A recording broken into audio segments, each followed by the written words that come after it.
20,000 years ago, a mother wrapped her newborn in fur, walked to the edge of the camp, and left it in the snow. Not because she didn't love it, because there wasn't enough food for everyone to see spring. This happened, not once, not in one tribe. It happened so often, across so many different frozen corners of this planet, that scientists now believe it shaped which genes survived in your own body today. And that's not even the darkest thing they did, because before the babies, before the elders, there was a line almost every freezing tribe on Earth eventually crossed without exception. And by the end of this video, you'll understand why the version of winter you complain about isn't even a fraction of 1% of what your ancestors actually lived through, year after year, for 100,000 years in a row. Right now, winter for you is a mild inconvenience. It's a thicker jacket pulled out of the closet. It's scraping frost off a windshield for 90 seconds. It's 20 minutes of your entire day spent being mildly cold between a heated house and a heated car. You've never once looked at the first snowfall of the season and genuinely wondered whether your family had stored enough to survive it. But for nearly the entire span of human existence, winter wasn't weather. Winter was a hunter. It didn't attack all at once. It came from 4 directions at the same time. The cold came for your body. The hunger came for your strength. The darkness came for your mind. And when those 3 had already taken everything they could, the tribe itself sometimes had to decide who could be spared. It came for the old first, because they slowed the group down. Then it came for the weak, because they ate food they couldn't earn back. Then, in the very worst years, it came for the newborns, because a child too young to be named was, in the coldest calculation imaginable, easier to let go of than a hunter who could still bring back meat. And here's the part almost nobody wants to say out loud. The reason your bloodline exists at all isn't because your ancestors were kind.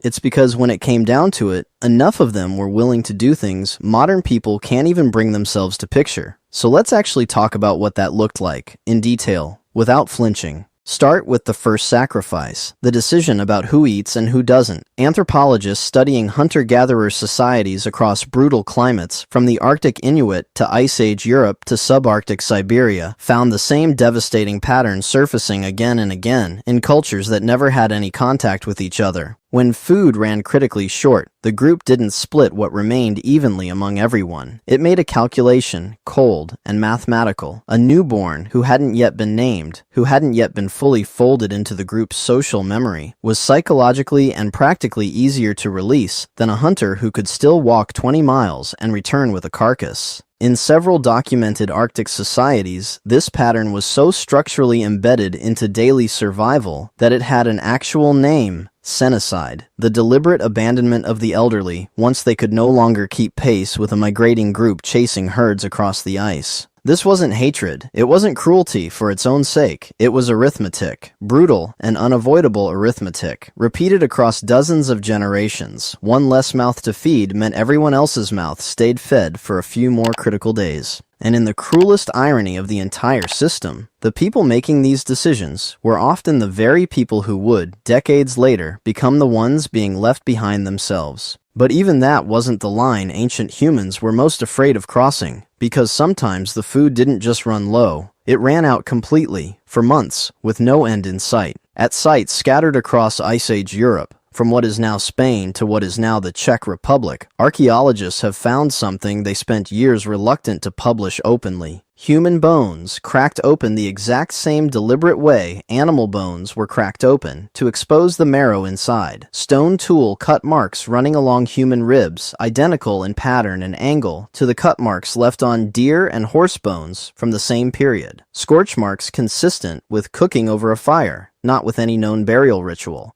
This is what researchers now carefully, almost apologetically, call survival cannibalism, not murder. Consumption after death, when a member of the group had already died from cold, from starvation, or from injury, and the living faced an unbearable choice between letting a source of calories go to waste in a season when nothing else was growing, or using it to keep children alive until the thaw. Try to actually imagine this scenario rather than skim past it. 6 straight months of darkness and snow, children crying from hunger every single night, quietly, because crying too loudly wastes energy they don't have. No fresh kill in over 2 weeks. And then someone in your group, someone you knew, someone who told stories around the fire, dies from the cold. what do you actually do with that body when spring is still 4 months away and there is nothing left in the stores? This question was not some rare, isolated horror. Across the archaeological record of the Deep Ice Age, it appears to have been disturbingly routine. And if that sounds like the single worst decision a human being could be forced into by the cold, it wasn't, because at least eating warmed you from the inside for a night. Some ancient humans had to find their warmth somewhere even stranger. Researchers studying Ice Age survival sites have proposed something that sounds almost too grim to be real, and yet keeps surfacing in the evidence. That in the middle of the worst blizzards, when a shelter wasn't close enough and a fire wasn't an option, some groups took emergency refuge inside the freshly killed carcass of a large animal, most plausibly a mammoth. A body that size, freshly killed, holds a startling amount of residual heat for hours after death. Gutted and partially hollowed out, it becomes something close to a temporary womb of warmth in a world actively trying to kill you. It wasn't dignified. It wasn't clean. It almost certainly smelled unbearable. But dignity has never once, in the entire history of our species, kept a human being alive at -40 degrees. Survival rarely asks permission to be ugly. Shelter solved one enormous problem, but building shelter in the first place created one of the strangest architectural sites in all of prehistory. In parts of what is now Ukraine, at a site called Mezhirish, archaeologists uncovered the remains of dwellings built roughly 15,000 years ago. And here's what made this discovery so remarkable. The surrounding landscape had almost no usable timber and almost no stone. So the people there built their homes from the one raw material lying scattered across the tundra in genuine abundance. The bones of dozens of dead mammoths. Jawbones were stacked like overlapping shingles. Massive curved tusks were arched over the entryways, like the ribs of some impossible frozen cathedral.